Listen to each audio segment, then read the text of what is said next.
Good morning students. जैसा कि हम लोगों ने नाइन्थ का सिविक्स का चैप्टर 2 किया था, उसमें एक छोटा सा टॉपिक बच गया था हमारा, ये ब्रॉडर मीनिंग ऑफ डेमोक्रेसी, कि डेमोक्रेसी का एक बड़ा सा सेंस, डेमोक्रेसी है क्या, यहाँ जो वर्क होते हैं वो किस तरह से होते हैं, और अगर होते हैं तो क्यों होते हैं, इसको ज़रा सा समझने की ज़रूरत है। जो हमारा लास्ट टॉपिक है, इससे पहले हमने बहुत सारी बातें इससे की है, पिछले वीडियोज़ में मैंने करीब करीब टॉपिक सारे क्लियर किए हैं। तो इस टॉपिक को समझने के लिए जो है हम ज़रा समझते हैं डेमोक्रेसी को। तो डेमोक्रेसी में होता क्या है कि एक बड़ा सा देश, एक बहुत बड़ा देश जहाँ बहुत बड़े संख्या में लोग, लार्ज नंबर ऑफ पीपल्स, अब जब पीपल्स ज़्यादा है, लार्ज नंबर में है, तो हर आदमी जो है डिसीज़न लेने में इन्वॉल्व नहीं हो सकता है। क्योंकि अगर इतने सारे लोगों को अगर हम एक जगह बुला भी लें तो हमारे पास इतनी ट्रेनें नहीं हैं, बस नहीं है। सोचिए ज़रा, अगर पूरे भारत के लोगों को एक जगह इकट्ठा होने की बात कहें तो क्या ये पॉसिबल है? तो हम समझ सकते हैं कि नहीं, ये कभी पॉसिबल ही नहीं है। एक छोटे से एग्जांपल से, कि दशहरे में गांधी मैदान में जब रावण का दहन देखने के लिए हमारे यहाँ 500, 1000, 2000 लोग जमा हो गए थे, तो आपको याद होगा करीब 4-5 साल पहले वहाँ लोगों की भगदड़ हो गई थी और उसमें न जाने कितने लोगों की जान गई थी। तो इतना पॉसिबल ही नहीं है कि इतने ज़्यादा नंबर ऑफ पीपल्स को एक बार एक जगह पर कॉमनली बुलाया जाए। दूसरा, अगर हम बुला भी लेते हैं तो जो लोग हैं वो आपस में बैठेंगे और किसी एक बात पे रेडी होंगे, इसकी संभावना भी बहुत कम है, क्योंकि लोगों के बीच में कॉन्फ्लिक्ट्स होते हैं। आप एक छोटी सी फैमिली में देखें तो फैमिली के 2 मेंबर किसी और बात के लिए एग्री होते हैं और 2 लोग और।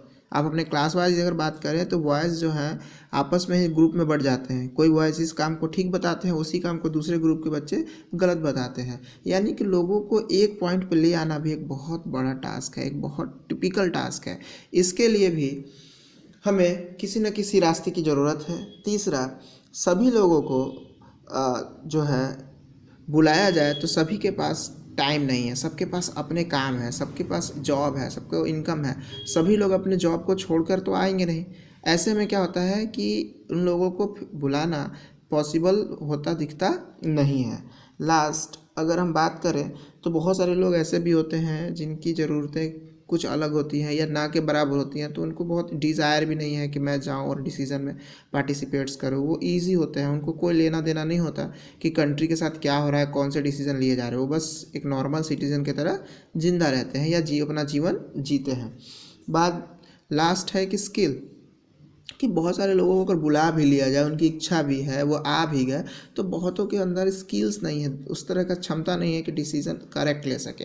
तो इन सब बातों को देखते हुए हम क्या करते हैं कि हम अपने डेमोक्रेटिक कंट्री में रिप्रेजेंटेटिव को चुनते हैं। ये रिप्रेजेंटेटिव जो होते हैं वो रिस्पॉन्सिबल होते हैं किसी भी वर्क को करने के लिए। ये रिप्रेजेंटेटिव जो है बाई इलेक्शन चुने जाते हैं, जिसमें हर 5 साल के बाद उनके बदले जाने की संभावना होती है। इसलिए वो हमेशा एक अच्छे काम को करते हैं, वो कोशिश करते हैं कि वो हमेशा अच्छा करते रहें, जिसके चलते वो कंटिन्यू इसमें मेंटेन रहे।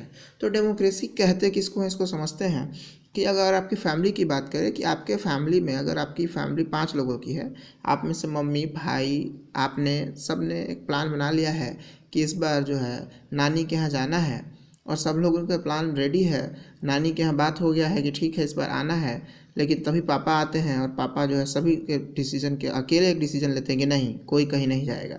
तो ऐसे में मान लीजिए कि सारी फैमिली एक तरफ, पापा एक तरफ, पापा की बात ही मान ली गई। इसका मतलब आपके फैमिली में कहीं से भी डेमोक्रेसी नहीं है। क्यों?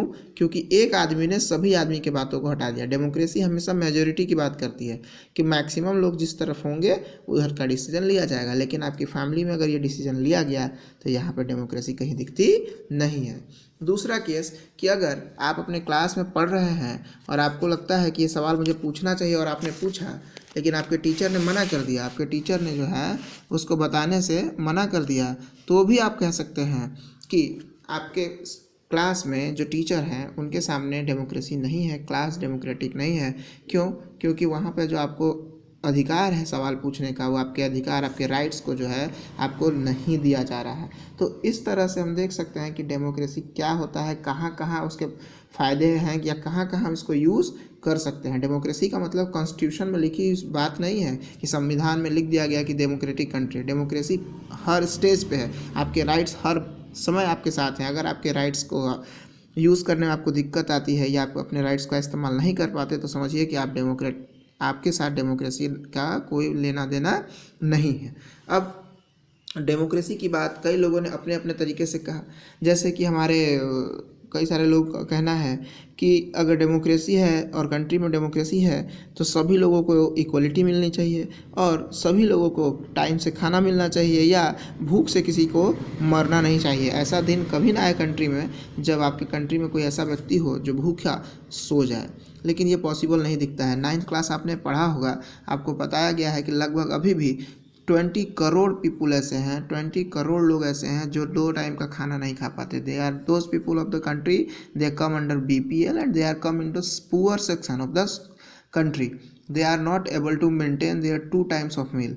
तो ऐसे लोग अभी हैं कंट्री में। तो अगर हम उन बातों को देखें जो पुराने लोगों ने कहा है कि लोग जब तक देश में भूखे सो रहे हैं तब तक देश डेमोक्रेटिक नहीं है, तो सच मानिए आज भी भारत आपका डेमोक्रेटिक कंट्री नहीं है, क्योंकि भारत में आज भी 20 करोड़ लोग ऐसे हैं, लगभग 20 करोड़ लोग जो किसी न किसी टाइम भूखे पेट सोते हैं, चाहे वो सुबह भूखे रह जाते हों या शाम में रह जाते हों। तो अगर उस डेफिनेशन को हम देखें बच्चों कि किसी के न खाने से आपके देश की डेमोक्रेसी को तय किया जाता है, तो मान लीजिए कि अभी भी भारत में कोई डेमोक्रेसी नहीं है। हालांकि हम कुछ और बातों पे बात करते हैं। क्योंकि डेमोक्रेसी को किस और लोगों ने और तरह से भी बताया है। तो डेमोक्रेसी को समझने के लिए हम समझते हैं कि डेमोक्रेसी का और क्या मतलब होता है। तो डेमोक्रेसी का ये मतलब होता है कि इस कंट्री के पावर को अलग अलग लेवल पे डिवाइड कर दिया जाता है इस तरह से कि हर आदमी डिसीजन लेने में फ्री हो।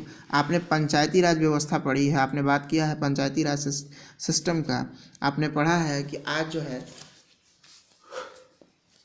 पंचायत फ्री हैं अपने डिसीजंस को लेने के लिए। तो ये भी एक डेमोक्रेसी की बात करता है कि कंट्री में पावर जो है तीसरे लेवल पे डिवाइड हो रहा है।